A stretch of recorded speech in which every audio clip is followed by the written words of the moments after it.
Okay guys, നമുക്ക് awesome സ്ക്രീൻഷോട്ടിൻ്റെ extension എങ്ങനെ install ചെയ്യാം, ദെൻ അത് വെച്ചിട്ട് ഒരു പേജിൻ്റെ ഫുൾ പേജ് സ്ക്രീൻഷോട്ട് എങ്ങനെ എടുക്കാമെന്ന് നോക്കാം. ഓക്കെ, ആദ്യം സെർച്ച് ചെയ്യാം, ക്രോം എക്സ്റ്റൻഷൻ എന്ന് സെർച്ച് ചെയ്യാം.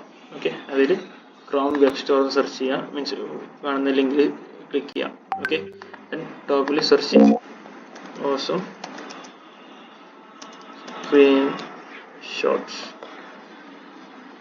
ഓക്കെ, ഇതിലെന്തുണ്ടാവും, മീൻസ് നിങ്ങൾ ക്രോമിലാണെങ്കിൽ ആഡ് ടു ക്രോം ഉണ്ടോ, ഇപ്പം ഞാൻ അടിച്ചിട്ടുണ്ട് ഗെറ്റ് എന്നുണ്ടോ, എല്ലാം സെയിം പർപ്പസിനാണ് ആഡ് എക്സ്റ്റൻഷൻ കൊടുക്കുക. ഓക്കെ, ഓട്ടോമാറ്റിക്കലി നമ്മുടെ ബ്രൗസറിൽ എക്സ്റ്റൻഷൻ ഓൺ ആയിട്ട് വന്നിട്ടുണ്ടോ, ജസ്റ്റ് ഒന്ന് വെയിറ്റ് ചെയ്യാം.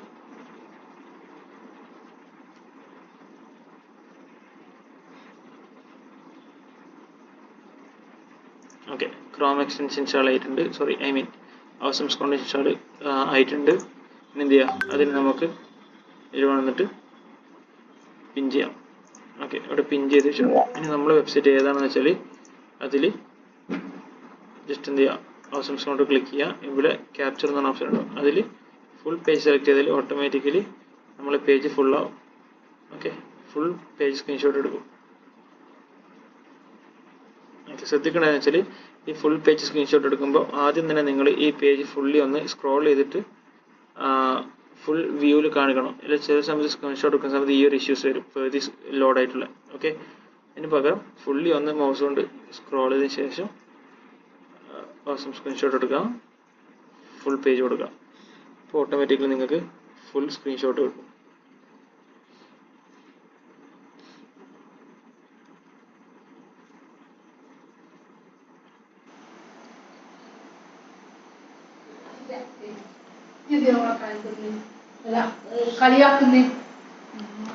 ഓക്കെ, ഇവിടെ എന്തുണ്ട് നമുക്ക് കിട്ടിയിട്ടുണ്ട്. ഇനി ഡൺ അടിക്കാം. ദെൻ ഇവിടെ ഡൗൺലോഡ് എന്ന ഓപ്ഷൻ ഉണ്ട്. നിങ്ങൾക്ക് PDF ആയിട്ട് ഡൗൺലോഡ് അല്ലെങ്കിൽ ഇമേജ് ആയിട്ട് ഏതായാലും സെയിം ആണ്. PDF ആകുമ്പോൾ നമുക്ക് PDF-ൻ്റെ ഫയലായിട്ട് കിട്ടും, സേവ് ചെയ്യാം. അതല്ലെങ്കിൽ ഡൗൺലോഡ് ക്ലിക്ക് ചെയ്താൽ ഓട്ടോമാറ്റിക്കലി ഇമേജ് ആയിട്ടും കിട്ടും. വാട്ടെവറിലേക്ക് ഏതാണെന്ന് വെച്ചാൽ ഓപ്പൺ ആക്കിയാൽ നമുക്ക് ആ ഒരു വെബ്സൈറ്റിൻ്റെ സ്ക്രീൻഷോട്ട് ഫുള്ളായിട്ട് PDF ആയിട്ട് കിട്ടും. ഇത് നിങ്ങൾക്ക് എന്ത് ചെയ്യാം, അപ്ലോഡ് ചെയ്യാൻ വേണ്ടി യൂസ് ചെയ്യാം.